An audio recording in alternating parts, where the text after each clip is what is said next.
Alright, pour yourself a big mug of cocoa, because what I'm about to share feels like somebody stuffed a year's worth of aviation history into a Christmas stocking, then shook it violently. We all hear the same Wright brothers stories every December, but the real holiday magic? It happens when snowstorms, fog banks, questionable engineering, and a dash of human optimism collide about 3,000 feet above the ground. So today, we're unwrapping 5 of the strangest, wildest, and most heart-filled aviation tales ever to take place around Christmas.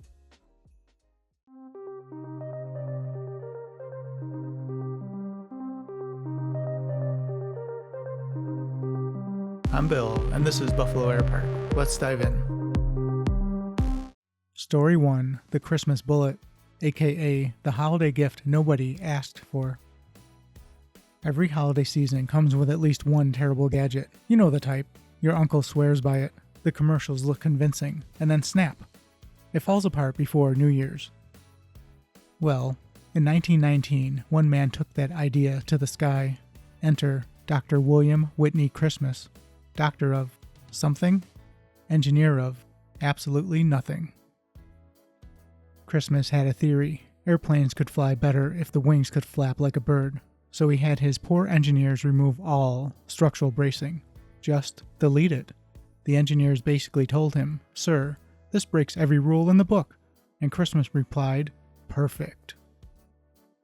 He also promised the military he could fly this machine to Germany and personally kidnap Kaiser Wilhelm II. Yeah, right. As you can imagine, the plane, gloriously named the Christmas Bullet, took off. The wings immediately peeled off the fuselage, and the entire plane disassembled itself in midair. Unfortunately, the pilot didn't survive. Shame on you, Mr. Christmas. So, get this, Christmas built a second one. Are you kidding me? Embrace yourself. Yeah, it did the exact same thing. If Santa ever needed an example of the naughty list, here it is. And Mr. Christmas is at the top. Story 2. Black Christmas, the day fog tried to cancel aviation, 1946. Now, let's jump to December 25th, 1946, Shanghai. A fog so thick you couldn't see across the street. Zero visibility. Absolute pea soup. Despite this, 3 commercial flights tried to land, one after another after another. All 3 crashed. More than 70 lives were lost, and the day became known grimly as Black Christmas. But rising out of all that tragedy was one story of incredible skill, Captain Francis Joseph Michaels. He landed his flight blind, guided only by GCA radar operators talking him down inch by inch. No visibility. No horizon, no modern instruments, just pure nerve and trust in the voices on the other end of the radio. Years later, after cancer treatments, yeah, he got cancer, he joked that he'd gotten so much radiation that when he drove past his neighbors' houses, the garage doors opened automatically. Dark humor. With a pilot's delivery, the man earned it. Story 3. The American Christmas Present to Europe, 1940. Let's rewind to another Christmas, December 25th, 1940. The US was still officially neutral, but we were quietly supplying Britain with aircraft. On that Christmas day, 2 Royal Navy Grumman Martlets, the British name for the F-4F Wildcat, shot down a German Ju-88 over Scapa Flow. It wasn't just a win, it was the first confirmed combat victory in Europe by an American-made aircraft.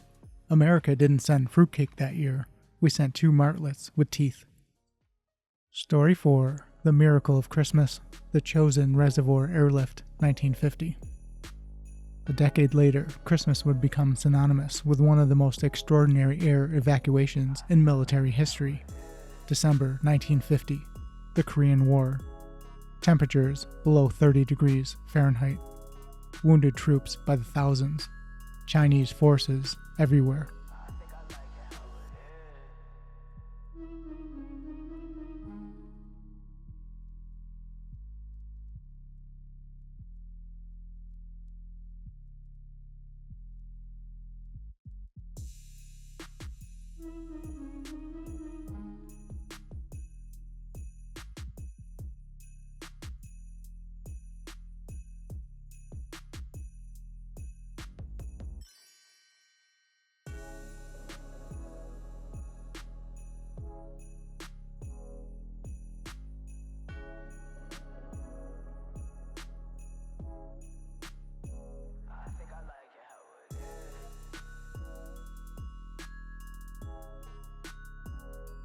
The only way out was a barely usable 2,500-foot airstrip at Hagaruri.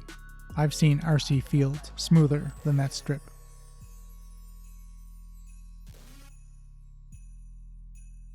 Against all odds and all logic, the Combat Cargo Command pulled off a miracle. Over 4,300 wounded evacuated in about 6 days, under fire, in brutal cold, right up to Christmas Eve. Some soldiers tried to sneak aboard by lying down on stretchers, forcing medics to start issuing tickets for evacuation flights. Do you blame them? I don't.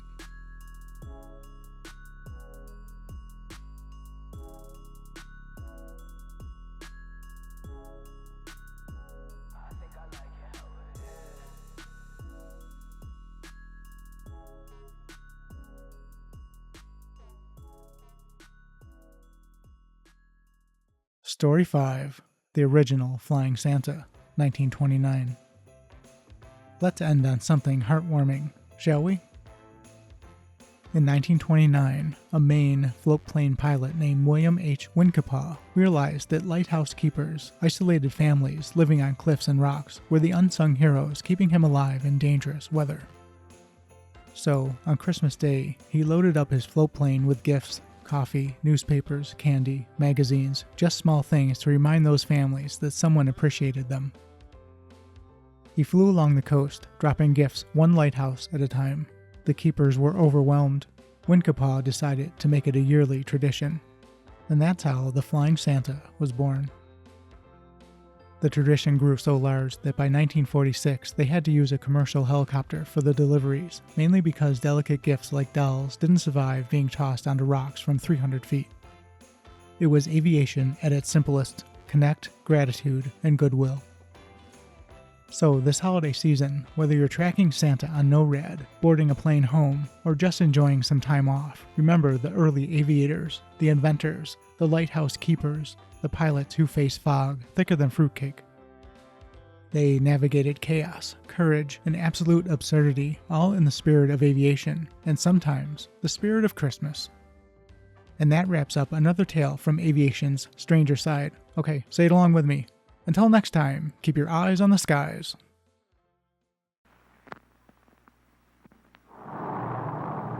This is a C-124, the largest transport plane in the Air Force. It's no picnic flying a payload over country like this.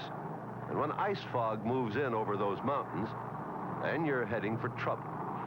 Enter GCA, Ground Control Approach, the eyes of the Air Force, guiding planes to safety in bad weather situations. Every precaution is taken, including an emergency standby generator. Oh, ice fog's really socking in now. 51054, I have you in radar contact. Ceiling is 0. Visibility 1/16 of a mile with ice fog over. Roger, understand the weather. The ice fog up here is pretty bad. Let's make it good the first time, over. Perform your final cockpit check. Your gear down and locked, over. Roger, cockpit check completed. Gear down and locked, 5-4. Roger, 51054, your final controller. This is what the boys in the Arctic call a hairy situation. Our C-124 is flying totally blind through a treacherous ice-fogged mountain range, completely dependent upon GCA for its safe landing. Roger, your heading is 235. You're correcting over to the on course nicely. Your heading is 235. Now right, 3 degrees, heading 238. Stand by. Power failure. All contact with plane lost. The switch is turned on. The standby emergency generator, dependent on battery power, springs into instant action. The life-saving signal is resumed. 5 miles east of the field. Continue heading 240 at 2,000, over. Roger, nice approach, going tower frequency. Your heading is 238. You're now over touchdown point. Take over, complete your landing. Roger. We're home. Another Air Force mission accomplished. No sweat, thanks to GCA. Once the C-124 is safely down, the ground crew rolls out to greet her. Tractors, tow trucks, forklifts, and tankers, all dependent on battery power, gather around the giant bird to unload and service her. Fresh power Dependable power is needed here. Absolutely fresh power, like the Delco dry charge battery. None of its vital power can waste away because this battery comes bone dry. Only when fluid is added does a Delco dry charge battery come to life. Ready for fast starts, dependable performance anywhere, under all conditions. When it's time to replace, make sure you get all the power you paid for. Power that can't get old before it's sold. Delco Dry Charge Battery, made by the Delco Remy division of General Motors. Delco, available through the United Motors system and its independent dealers and distributors.